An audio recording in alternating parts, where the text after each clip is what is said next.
सर्वप्रथम मुझे एक ज्ञात नहीं होता है और जिसके पास 10 शीश और 20 भुजा हो वह कोई पंडित या ज्ञानी नहीं हो सकता। अवश्य तुम कोई कपटी राक्षस हो, इसलिए मैं तुम्हें अपना हस्त रेखा नहीं दिखाऊंगा, नहीं दिखाऊंगा। और मुझे अनभिज्ञ बोल रहा है। अच्छा मेरी आंखों से बड़े बड़े राजकुमार आप मेरे समक्ष आइए। मैं आपकी हस्तरेखा देखना चाहता हूं।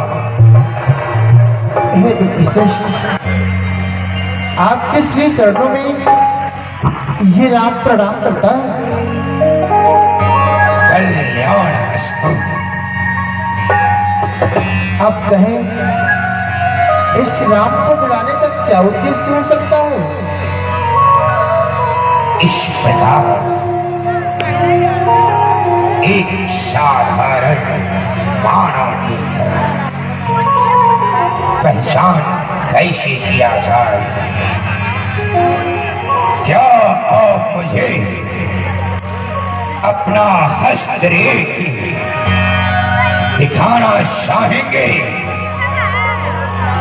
हे विश्रेष्ठ, यदि आप ज्ञानी हैं तो हस्तरेखा देखने की आवश्यकता ही नहीं। यदि आप ज्ञानी हैं तो हस्तरेखा देख ही नहीं सकते।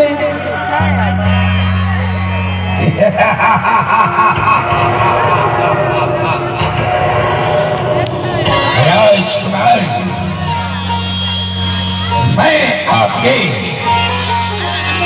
भृगुजी को ही देख करके आपके विषय की जानकारी प्राप्त कर लूंगा।